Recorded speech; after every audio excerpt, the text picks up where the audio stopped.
Hello friends, welcome to me కథల సంపుటి. Friends, ఈరోజు అలపర్తి రామకృష్ణ గారు రచించిన గుండె గుప్పెడంత నవలలోని ముగింపు భాగాన్ని చూద్దామండి. నవలలోకి వెళ్లే ముందు ఇంకా ఎవరైనా మన ఛానల్ని సబ్స్క్రైబ్ చేయనట్లయితే తప్పకుండా ఛానల్ని సబ్స్క్రైబ్ చేయండి, లైక్ చేయండి, షేర్ చేయండి, కామెంట్ చేయండి. శ్రోతల యొక్క ప్రోత్సాహం నా ఛానల్కి ఎంతో ముఖ్యమని భావిస్తూ ఉంటాను. ప్లీజ్ సబ్స్క్రైబ్ టు మీ కథల సంపుటి ఛానల్. ఇక నవలలోకి వెళ్ళిపోదామా మరి. చదువుతున్నది శాంతినారాయణ. నిన్నటి ఎపిసోడ్లో రవళిని హత్య చేశాడన్న కేసు మీద ఆకాష్ని పోలీసులు పట్టుకుంటారు, ఎంక్వైరీ చేస్తూ ఉంటారు. అసలు రవళిని చంపింది ఘటికాచలం అని ఇబ్రహీంకి మాటలో చెప్పేస్తాడు. ఇబ్రహీం, ఘటికాచలం ఇద్దరూ నైనికను కిడ్నాప్ చేయాలని ఆలోచిస్తూ ఉంటారు.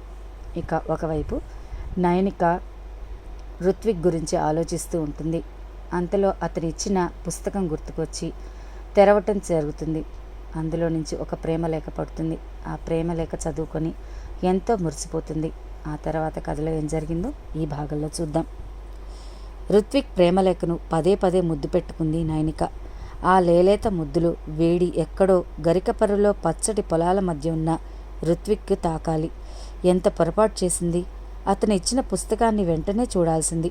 దాదాపు నెల రోజులైంది విశాఖపట్నం నుంచి వచ్చి. కనీసం ఫోన్ కూడా అతనికి చేయలేదు. అతను ఎంత బాధపడి ఉంటాడో. తన ఉత్తరానికి సమాధానం రాలేదని, తన జవాబు కోసం ఎదురు చూస్తూ ఉండుంటాడు.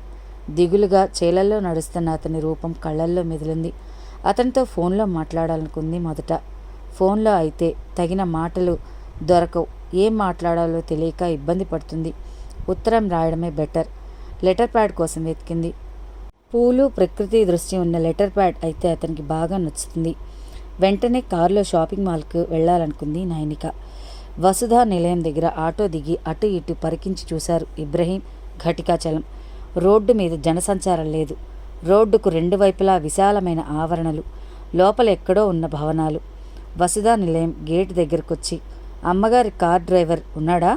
అతని బంధువులం, 2 నిమిషాలు మాట్లాడాలి అన్నాడు ఘటికాచలం అక్కడికి నిలబడ్డ వాచ్మెన్తో.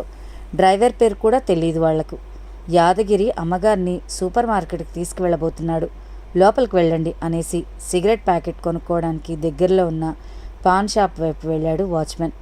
గేటు దాటుకొని పోర్టుకో వైపు చకచకా నడిచారు. కారు ముందు వైపు అద్దం తుడుస్తూ డ్రైవర్ కనిపించాడు. అతనికి కనిపించకుండా పూల చెట్టు వెనుక నక్కారు వాళ్ళిద్దరూ. 5 నిమిషాల తర్వాత నైనిక బయటకొచ్చింది. కారు వెనక తలుపు తీసి నిలబడ్డాడు యాదగిరి. నైనిక వెనక సీట్లో కూర్చుంది. ఇబ్రహీం డ్రైవర్ మీదకు ఒక్క దూకు దూకి అతని మీద పిడిగుద్దుల వర్షం కురిపించాడు. ఆ దెబ్బలకు దిమ్మ తిరిగిపోయి కింద పడ్డాడు యాదగిరి. ఘటికాచలం ఒక్క నిమిషం వృధా చేయకుండా నైనికను లోనికి నెట్టి కారు వెనక సీట్లో ఆమె పక్కన కూర్చున్నారు. మాట్లాడకుండా కూర్చో, మాట బయటకొచ్చిందా ప్రాణాలు తీసేస్తాను అన్నాడు కత్తి ఆమె మెడ మీద నొక్కి. ఇటువంటి సంఘటన ఎదుర్కోవడం అదే మొదటిసారి. ఆమె భయపడిపోయింది. చెమటలు పట్టాయి, గొంతు పెగల్లేదు. ఇబ్రహీం వచ్చి డ్రైవర్ సీట్లో కూర్చుని కార్ స్టార్ట్ చేసి ముందుకు దూకించాడు.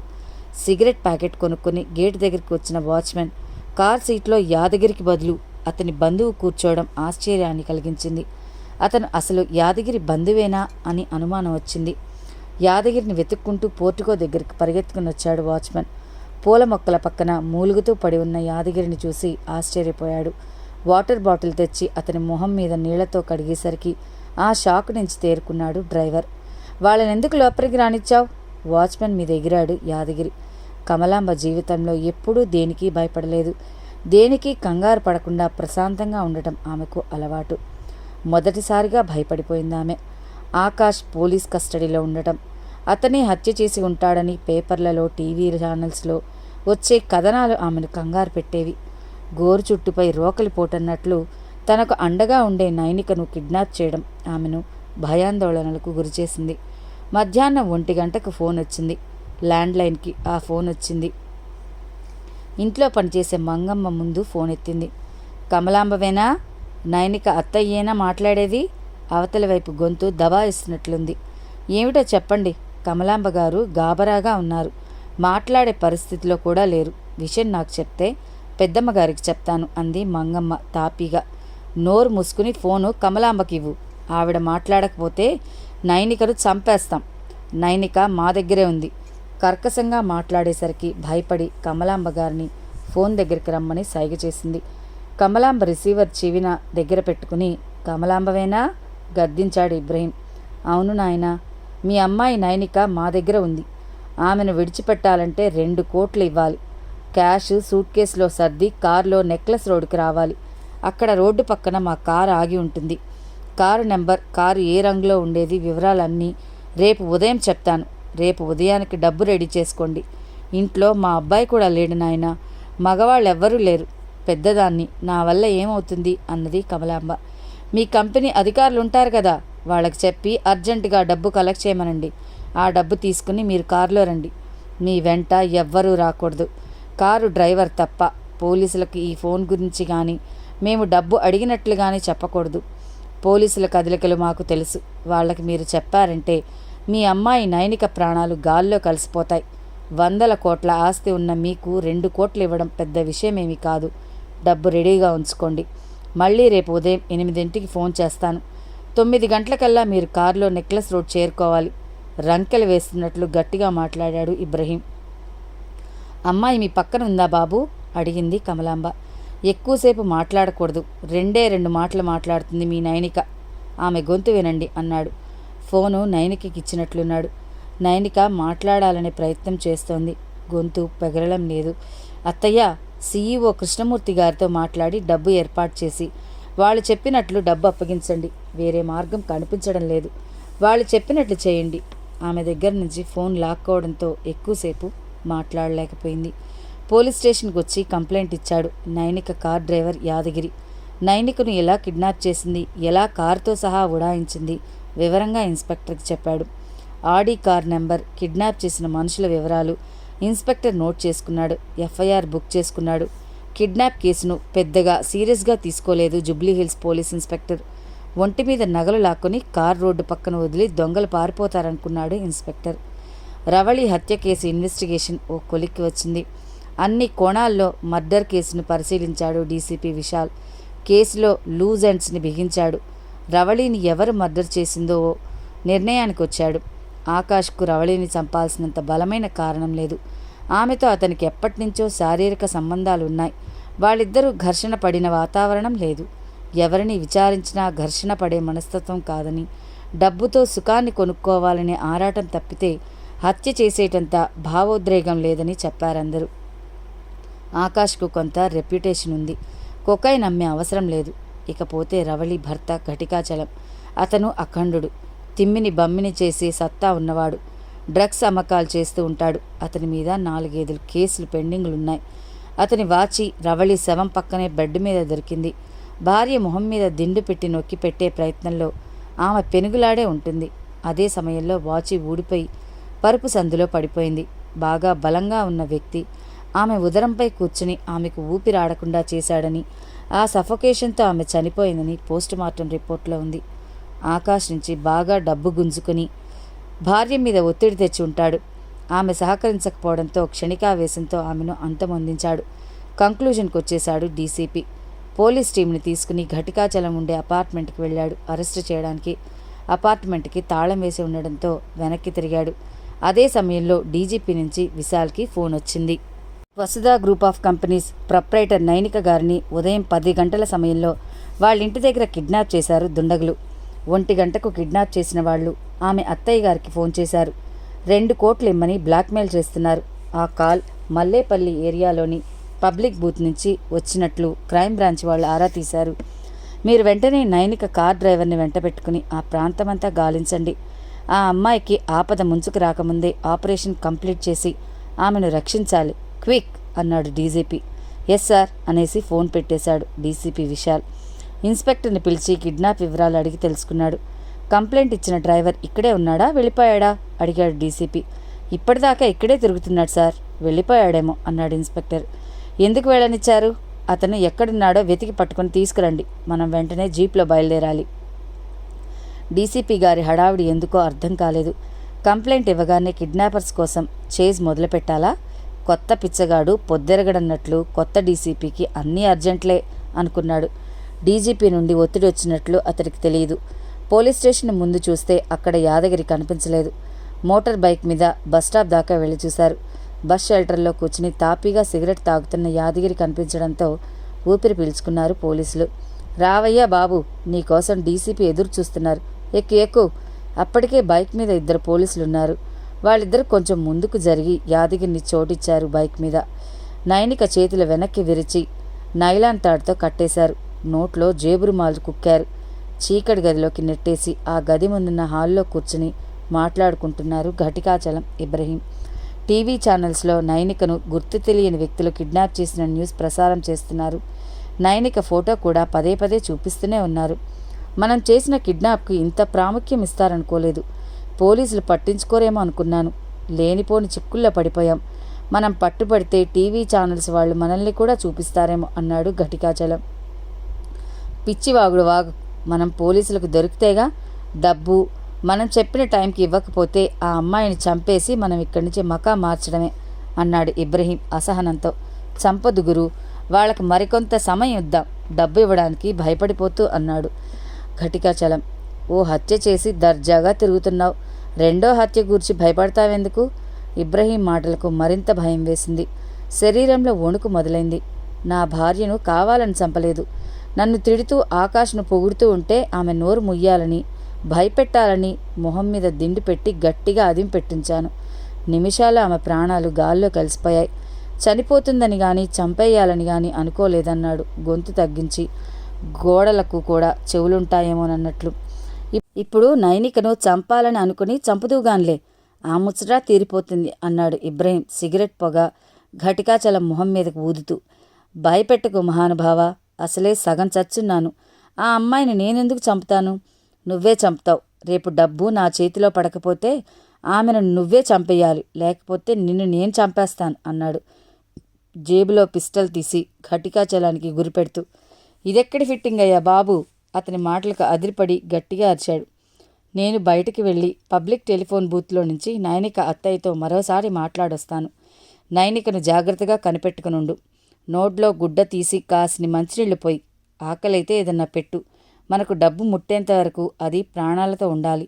ఆ పిల్ల చనిపోతే మన ప్లాన్ తల్లకిందులవుతుంది అనేసి బయటకు వెళ్ళిపోయాడు ఇబ్రహీం. లైటేసి గదిలోకి వచ్చాడు ఘటికాచలం. ఆమె నోట్లో కుక్కిన జేబురుమాలు తీసేసి మంచినీళ్ళు తాగుతావా అన్నాడు మంచినీళ్ళ గ్లాసు నోటి దగ్గర కుంచి. నీళ్లు 2-3 గుటకలు వేసింది. ప్రాణం కుదుటపడినట్లు అనిపించింది ఆమెకు. ఆకాష్ విషయం నువ్వు పట్టించుకోకుండా ఉన్నట్లయితే నీ జోలికి వచ్చేవాణ్ణి కాదు, నీ గురించి ఇబ్రహీంకి చెప్పేవాణ్ణి కాదు అన్నాడతను. నీకు కావలసినంత డబ్బు నేనిస్తాను, నా మాట నమ్మి నన్ను వదిలే అందామె. ఇప్పుడు నిన్ను వదిలేస్తే ఆ ఇబ్రహీం గాడితో పోలీసులతో కూడా తంటేనే, అదేదో ఆ ఇబ్రహీంని బ్రతిమలాడి బయటపడు. ఆమెకు ఎదురుగా కుర్చీ లాక్కుని కూర్చున్నాడు ఘటికాచలం. ఎన్నో కంపెనీలకు యజమానురాలు దిగులుగా దీనంగా తన వైపు చూస్తూ కూర్చుందామె. జాలి వేసింది ఆమె స్థితికి. మాదాపూర్ పోలీసులకు డ్రగ్స్ ముఠాలోని ఒక సభ్యుడు పట్టుబడ్డాడు. అతన్ని విచారిస్తే వాళ్ల స్థావరం మల్లేపల్లి అని తేలింది. ఆ ముఠాలో 4 సభ్యులున్నారు. దొరికిన వ్యక్తి పేరు రవి, డేవిడ్, ఇబ్రహీం ఆ ముఠాలోని ఇతర సభ్యులు. వాళ్ళు ఖరీదైన కార్లు కూడా దొంగతనాలు చేస్తారు. ఆ దొంగిలించిన కార్లలో తిరుగుతూ అసాంఘిక కార్యకలాపాలు సాగిస్తూ ఉంటారు. నిమిషాల్లో కారు నెంబర్ మార్చేస్తారు. డీసీపీ విశాల్ తన బృందంతో కిడ్నాప్ అయిన నైనికను వెతుకుతూ బయలుదేరాడు. డ్రైవర్ యాదగిరి దృష్టి రోడ్ల మీద తిరిగే ఆడీ కార్ల మీదే. మల్లేపల్లి ఏరియాలో ప్రతి రోడ్డు గాలిస్తూ ఉన్నారు. ఓ పాత భవనం ముందు పార్క్ చేసిన ఆడీ కార్ కనిపించింది యాదగిరికి. వెంటనే జీప్ ఆపండి సార్ అన్నాడు. కనిపించిన ప్రతి ఆడీ కార్ మీదేననుకుంటున్నావా అన్న. ఆవుల మందలో తన దూడ ఎక్కడున్నా పసిగడుతుంది సార్.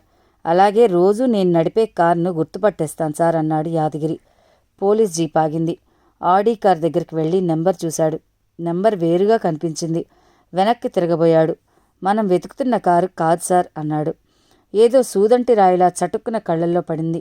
మళ్ళీ వెనక్కి వచ్చి కారు వెనక వైపు అతికించి ఉన్న రెడ్ స్టిక్కర్ని చూశాడు. సార్, ఈ స్టిక్కర్ 2 రోజుల క్రితం అతికించాను సార్. రేడియం స్టిక్కర్ది. ఈ కారు నైనమ్మదే. ఆ పాత భవనాన్ని చుట్టుముట్టారు పోలీసులు. ఎంతసేపు కాలింగ్ బెల్ నొక్కినా లోపల నుంచి సమాధానం రాకపోయేసరికి తలుపులు పగలగొట్టి లోపలికి వెళ్లారు. హాల్లో ఎవరూ కనిపించలేదు. తలుపులు విరగ్గొట్టినా చప్పుడు విని లోపలి గదిలో నుంచి ఘటికాచలం బయటకు వచ్చి పోలీసులను చూసి గతుక్కుమన్నాడు. తప్పించుకునే ప్రయత్నం చేయబోయాడు గాని డీసీపీ చేతిలోని రివాల్వర్ చూసి ఆగిపోయాడు. నైనిక చేతులకు కట్టిన తాడును విప్పతీశారు. ఘటికాచలం జరిగిందంతా చెప్పేశాడు డీసీపీకి. ఇబ్రహీం దొరకలేదు. పాత భవనం ముందు పోలీసుల హడావిడి గమనించి పారిపోయాడు. రవళిని హత్య చేసింది తనేనని ఒప్పుకున్నాడు ఘటికాచలం. ఆమెను చంపాలనుకోలేదని, భయపెట్టే ప్రయత్నంలో రవళి ప్రాణాలు కోల్పోయిందని తన స్టేట్మెంట్లో చెప్పుకున్నాడు. నైనిక కిడ్నాపింగ్ కేసులో తనదే ప్రధాన పాత్రని కూడా ఒప్పుకున్నాడు. ఆకాష్ని విడుదల చేశారు. సరికొత్త జీవితంలోకి అడుగు పెడుతున్నట్లు అనిపించింది అతనికి. అప్పటి వరకు తను అనుసరించింది సరైన మార్గం కాదని తెలుసుకున్నాడు. తీరిక సమయాల్లో పనిపిల్లకు చదువు నేర్పుతోంది వసంత. పద్మినిని దగ్గర కూర్చోబెట్టుకుని తెలుగు పాఠం చెప్తూ ఉంది వసంత. జీవితం ఒక వైకుంఠపాళి. ఆ ఆటలో పైకి తీసుకెళ్లే నిచ్చెనలే కాదు, కింద పడదూసే పాములు ఉంటాయి. ఎన్ని ఆటంకాలు ఎదురైనా ధైర్యంగా ముందుకు పోవాలి. చిరునవ్వులతో వెన్నెల బాటలు నడవాలి. వాచ్మెన్ వచ్చి గది ముందు నిలబడ్డాడు. ఎవరో మీకోసం వచ్చారమ్మా. పేరు అడిగితే చెప్పడం లేదు. ఓసారి మిమ్మల్ని చూసి వెళ్ళిపోతానని అంటున్నాడన్నాడతను. విజిటర్స్ రూమ్ వైపు వెళ్ళింది వసంత. ఆమె వెంటనే నడిచింది పద్మిని కూడా. తల వంచుకుని ఫేమ్ కుర్చీలో కూర్చున్న ఆకాశం చూసి ఆశ్చర్యపోయింది. ఆకాష్తో బంధం తెగిపోయింది. మళ్ళీ అతన్ని కలిసే ప్రసక్తి లేదనుకుంది ఎన్నోసార్లు. ఎందుకొచ్చాడు? మళ్ళీ ఏదో మాయ మాటలు చెప్పడానికా? వెనక్కి తిరగబోయింది. ఆమె కాళ్ల మీద పడిపోయాడు. నన్ను క్షమించు వసంత, ఎన్నో తప్పులు చేశాను. సరిదిద్దుకునే అవకాశం ఇవ్వవా అన్నాడతను చెమర్చిన కళ్ళతో. పెరిగిన గడ్డంతో తన వైపు దీనంగా చూస్తున్న ఆకాశం చూసి మంచు ప్రతిమ కరిగిపోయినట్లు మెల్లమెల్లగా ఆమె హృదయం మెత్తబడింది. ఎవరమ్మా ఇతను? బయటికి పంపించి మేమంటారా అడిగాడు వాచ్మెన్. వద్దు, ఈయన నా భర్త అన్నది వసంత. తనకు కేటాయించిన కాటేజ్కి తీసుకువెళ్ళింది ఆకాష్ను. ఆహ్లాదంగా కనిపిస్తున్న అక్కడి వాతావరణం చూసి ముగ్ధుడైపోయాడు. వసంత తనపై కరుణ చూపడంతో అతని మనసు మరింత పులకరింతకు గురైంది. కాఫీ కల్పించింది. హైదరాబాద్కు వెళ్ళిపోదాం. అక్కడ అందరికీ పార్టీ ఇస్తాను. ఆ పార్టీలో నువ్వు నా భార్యవని అందరి ముందు ప్రకటిస్తాను. మరో స్త్రీ వైపు కన్నెత్తి చూడను. అతని మాటల్లో నిజాయితీ కనిపించింది. ఎవరు అతనికి పాఠాలు చెప్పలేదు. జీవితమే అతనికి అన్ని పాఠాలు నేర్పింది. దర్పం, డాబుసరి అన్నీ పోయాయి. మునిపొంగవళ్ళా ఉన్నాడు ఆకాష్. జీవితము యాత్ర. యాత్ర చివరిలో కూడబెట్టుకున్న సంపదను బట్టి కాకుండా జీవన శైలిని బట్టి మనిషిని అంచనా వేస్తాడు భగవంతుడు. తప్పులు తెలుసుకుని వెలుగుదారిలో నడిచిన వారిని అక్కున చేర్చుకుంటాడు. ఇతరులకు పంచినదే అయినా లెక్కల్లోకి వస్తుంది గాని కూడబెట్టింది కాదు. నేను హైదరాబాద్ రాను అన్నది వసంత. ఇక్కడే ఉండిపోతావా అడిగాడు. తల ఊపింది. నువ్వెక్కడుంటే నేను అక్కడే. నాకు కూడా చిన్న ఉద్యోగం ఇవ్వమని అనన్యను ప్రార్థిస్తాను. ఒకప్పుడు నా దగ్గర పనిచేసింది. ఇప్పుడు ఆమె సంస్థలో పనిచేయడానికి సిద్ధంగా ఉన్నానన్నాడు తను ఆమెకు దగ్గరగా జరిగి. అప్పటిదాకా అక్కడే ఉన్న పద్మిని బయటకు జారుకుంది. అతని గడ్డం గుచ్చుకుంది ఆమెకి. గడ్డం పెంచుకుంటే మీరు మరింత అందంగా కనిపిస్తున్నారు అంది అతని ఛాతీపై వేలితో రాస్తూ. మనసుకు నచ్చిన వాళ్ళు ఏం చేసినా బాగానే ఉంటుంది అన్నాడతను నవ్వుతూ ఆమె నడుం చుట్టూ చేయి బిగించి. తలుపులు వేసొచ్చింది. కళ్ళల్లో ప్రేమ నింపుకుని నా ప్రాణం నువ్వే అన్నట్లు అతని వైపు చూసింది. ఎడబాటు తర్వాత సమాగమం ఎంత మధురంగా ఉన్నట్లు అనిపించింది ఇద్దరికీ. ఆ మధురిమలు కలకాలం నిలుపుకోవాలనుకున్నారు. మంచివాళ్లు ప్రేమిస్తారు, చెడ్డవాళ్లు కూడా ప్రేమిస్తారు. మంచివాళ్లు ప్రేమించబడతారు, చెడ్డవాళ్లను ఎవరూ ప్రేమించరు. యోగ్యుడిని ప్రేమించడంలో ఆనందం ఉంది. మంచివాడి చేత ప్రేమించబడకపోతే బాధ కూడా ఉంటుంది. అనన్యకు అంతా ఆశ్చర్యంగా ఉంది. ఆకాష్ ప్రేమించాలని మొదట్లో తను వెంటబట్టం, ఎన్నో కారణాలతో అతనికి దూరంగా జరగడం, ఆత్మహత్య చేసుకోవాలనుకున్న అనురాగ్ జీవితం మీద అనురక్తి పెంచుకోవడం, అతన్ని తను ప్రేమించడం, కాలేజీలో తన సీనియర్ అయిన పక్కింటి అబ్బాయిని ప్రేమించిన చెల్లెలు అతన్నే పెళ్లాడి సుఖంగా ఉండడం, సిరి సంపదలతో మిడిసిపడే ఆకాష్ సుడిగుండాలలో చిక్కుకొని హంతకుడనే ముద్ర వేయించుకోవడం, మళ్లీ నైనిక అతన్ని ఒడ్డున పడేయడం, వసంతను ఆటబొమ్మలా చేసి ఆడుకోవాలని ప్రయత్నించి చివరికి ఆమా పాదాల దగ్గర చోటుకు ప్రయత్నించడం. ఇన్ని మలుపులు. గుండె గుప్పడంతే. కడలని మించిన ఆశలు దాచుకుంటాడు మనిషి. ఆశపడటంలో తప్పులేదు కానీ దురాశ పెంచుకోకూడదు. రుత్విక్ నైనికల పెళ్లి మాదాపూర్ హైటెక్ సిటీ గార్డెన్స్లో వైభవంగా జరిగింది. అమెరికాకి తిరిగి వెళ్ళిపోతావా? ఇక్కడే సెటిల్ అయిపోతావా? ఎవరో అడిగారు నైనికను. పంచకట్లో ఎంతో దర్పంగా అందంగా కనిపిస్తున్న రుత్విక్ వైపు చూసింది నైనిక. నా మూలాలు ఇక్కడివే. ఇక్కడి గాలి పీల్చి నీళ్లు తాగాక ఇన్ని సంవత్సరాలు అమెరికాలో ఎలా ఉండగలిగానబ్బా అనేసింది నైనిక. ఫ్రెండ్స్, విన్నారు కదా, అలపర్తి రామకృష్ణ గారు రచించిన ఎంతో అందమైన ఈ నవలని మీ అందరికీ నచ్చిందని ఆశిస్తున్నాను. ఈ నవల నచ్చిందని నాకు ప్రతిరోజు ప్రతి ఎపిసోడ్కి కామెంట్ పెట్టిన ప్రతి ఒక్కరికి ధన్యవాదాలు. అందులో సరిత గారికి, యామిని గారికి, ధనలక్ష్మి గారికి, సాత్విక్ గారికి, రంగారావు గారికి, భాను గారికి, శోభా గారికి, జగన్నాథం గారికి, ఇంకా ఎవరి పేరైనా మర్చిపోతే క్షమించాలి. ఇలాగే పేరు పేరున ప్రతి ఒక్కరికి నా హృదయపూర్వక ధన్యవాదాలు.